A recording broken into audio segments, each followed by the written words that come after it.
સુરતના કતાર ગામમાં 14 અને 15 માર્ચની રાત વચ્ચે એક અઘટિત ઘટના બની હતી।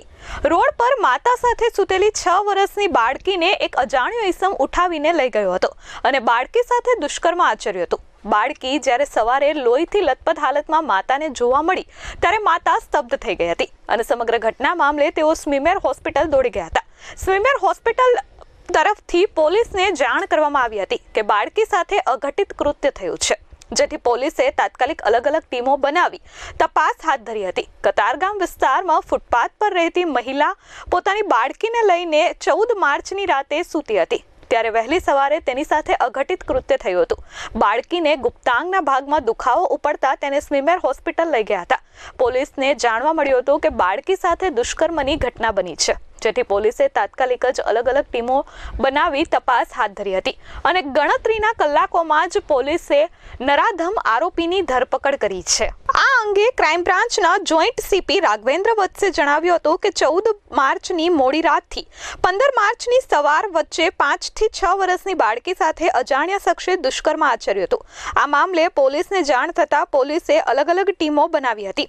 पुलिसे आरोपी ने पकड़वा माटे तमाम सोर्स कामे लगाड़िया था। कल शाम 14 मार्च की रात लेट नाइट 6 वर्ष की बच्ची के साथ दुष्कर्म हुआ और जब ये पुलिस को जान हुई आज सवेरे, पुलिस को खबर मिली सवेरे आज, तो पुलिस की अलग अलग टीमें इसमें काम में लग गई।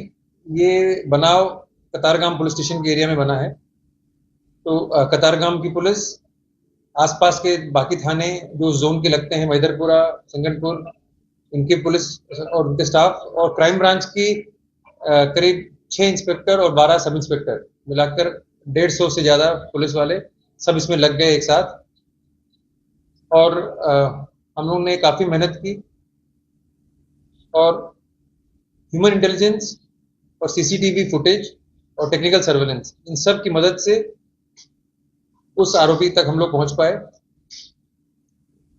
ह्यूमन इंटेलिजेंस, क्राइम ब्रांच के अपने सोर्सेस के साथ और लोकल पुलिस के डी स्टाफ की मदद से और कम से कम 200 से ज़्यादा जो रूट पर कैमरा थे, सीसीटीवी थे, उनका फुटेज भी निकाला गया, खंगाला गया, उसको एनालाइज किया गया। क्योंकि रात का बनाव था तो शुरू में थोड़ी मुश्किल हुई, लेकिन फिर धीरे धीरे सब कुछ क्लियर हुआ और हम उसको जल्दी ही पकड़ सके। नराधम आरोपी ने पकड़वा माटे पोलीसे 150 लोकोनी अलग अलग टीमो बनावी हती, जेमां कतारगाम पोलीस मथक, सिंगणपोर पोलीस मथक सहितना आसपासना अन्य पोलीस मथकना पोलीसनी टीमो बनावी ह्यूमन सोर्सिस अने टेक्निकल सोर्सिस द्वारा बनाववाળી જગ્યાની આસપાસના સીસીટીવી કેમેરા ચેક કરવામાં આવ્યા હતા તેમજ આ વિસ્તારમાં આવેલી અવાવરૂ જગ્યાઓ અને શકમંદ ઇસમોની પૂછપરછ હાથ ધરવામાં આવી હતી।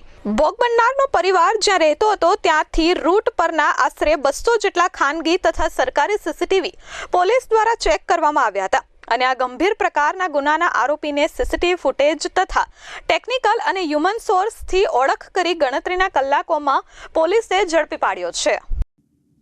आरोपी तक पहुंचने के लिए हमने जैसे मैंने बताया सीसीटीवी फुटेज का सहारा लिया और ह्यूमन इंटेलिजेंस का सहारा लिया और वो जो विक्टिम बच्ची है उससे भी बातचीत की, उसने भी कुछ हमें इनपुट्स दिए जिससे हमारे लिए ये हमें सहयोग मिला और हम आरोपी तक पहुंच सकते। जो प्राथमिक तपास है, इन्वेस्टिगेशन है, उसके हिसाब से आरोपी लड़की को जानता नहीं था और वो गन्ने की एक जूस लारी पर काम करता था। आरोपी यहाँ पर पहले भी सूरत में रहा है करीब 2-2.5 साल पहले। इस बीच वो और भी शहरों में उसने काम किया है, इंडिया के शहरों में, दक्षिण भारत में। ये सब इन्वेस्टिगेशन में और क्लियर होगा आगे। 2-2.5 साल बाद वो फिर वापस सूरत आया था। आरोपी शादीशुदा है, उसकी पत्नी जहां उसका मूल वतन है वहां पर है। आरोपी का नाम अजय अशोक वर्मा है जो उसने बताया है और वो रहने वाला यूपी स्टेट के गोंडा बलरामपुर एरिया का है। પોલીસે ઝડપેલા આરોપીનું નામ અજય અશોક વર્મા છે। તે મૂળ ઉત્તર પ્રદેશનો છે। તેની ઉંમર 25 વર્ષની છે। આરોપી અજય વર્મા 2 વર્ષ અગાઉ સુરતમાં પીઓપીનું કલર કામ કરવાનું કામ કરી ચૂક્યો છે અને છેલ્લા 1.5 મહિનાથી શેરડીના રસના મશીન પર કામ કરે છે। અને કતારગામમાં રૂમ ભાડે રાખીને આરોપી રહે છે. અત્રે ઉલ્લેખનીય છે કે નરાધમ આરોપી પરિણીત છે. આરોપીએ 14 માર્ચની રાત્રે બાળકીને માતા પાસેથી ઉઠાવી લઈ જઈ અવાવરૂ જગ્યાએ દુષ્કર્મ આચર્યું હતું અને ત્યારબાદ માતા પાસે મૂકી ગયો હતો. આ ઘટનામાં પોલીસે તાત્કાલિક આરોપીની ધરપકડ કરી કાયદેસરની કાર્યવાહી હાથ ધરી છે. Bureau report S24 news, Surat.